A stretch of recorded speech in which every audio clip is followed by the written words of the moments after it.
What's going on, everybody? It's Nick with Facemask Fantasy. I'll be providing thoughts on both Dynasty and Redraft topics throughout the offseason. So if you like what you see and hear from the channel, I just ask that you like the video and subscribe. Today's for the Redraft crowd, and it's possible you've already come across some quote-unquote way too early content for the 2024 fantasy season. If you have, you may have noticed that Christian McCaffrey is likely the top pick this year regardless of scoring format. And it's hard to argue with the results.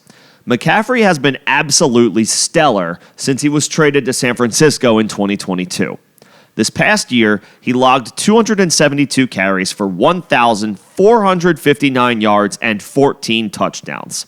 He also caught 67 passes for 564 yards and another 7 scores. Absolute beast. He's averaged over a touchdown per game as a member of the 49ers and will remain an unquestioned focal point of their offense in 2024. McCaffrey easily finished as the fantasy RB1 in 2023 and the RB2 in 2022. After a couple of injury-plagued seasons in 2020 and 2021, he's king of the castle again at the running back position. But does that mean you take him without hesitation as the first overall pick in your redraft league this year? That part, I'm not so sure about. McCaffrey will be 28 this year, which isn't a drawback in and of itself. But as we all know, running back is a taxing position to play, and the tread on McCaffrey's tires is starting to get up there.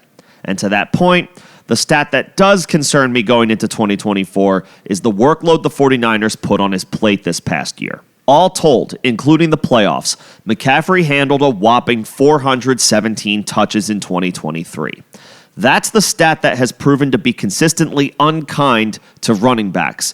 Nearly every running back that logged 400 touches in a season saw a noticeable drop-off in production and/or availability the following year. There are only a couple of outliers. In fact, the subject of this video is also a previous victim of the 400 touch club. McCaffrey eclipsed 400 touches in his record-breaking 2019 season when he became only the third running back ever to clear 1,000 yards rushing and 1,000 yards receiving in the same season. He played in 3 games total the following year. Now, to be fair, it's not like he didn't handle a massive workload in 2022. McCaffrey saw 381 touches that year, including the playoffs, so that didn't stop him from cruising to an RB1 overall finish this past year. And, of course, McCaffrey isn't a traditional runner, with many of his touches coming in the form of receptions, a statistically safer touch than a carry. Nevertheless, 400 touches has generally been the threshold that has hampered a workhorse back the following season.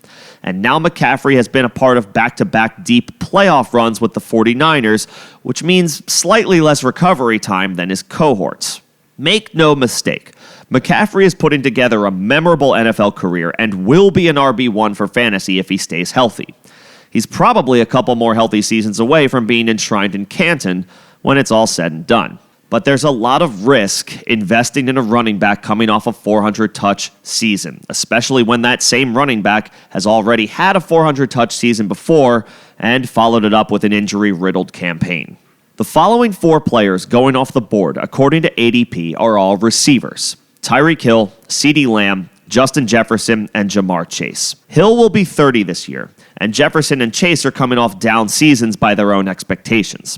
But if I'm betting on some regression to the mean with McCaffrey, then it's only fair I have expectations for positive regression to the mean for any elite players who disappointed in 2023. All that to say, I'm going out on a bit of a limb here, but I think I'm more comfortable drafting any of those 4 receivers over McCaffrey in 2024 redraft. He won't fall to the 5th overall pick in any league, which means I'm not likely to have many shares of him, if any, this coming season. This is sure to be a polarizing topic, but curious to hear what you guys think. Put any thoughts you have in the comment section below, and we can have a conversation about this. Till then, this is Nick with Facemask Fantasy. Thanks for listening.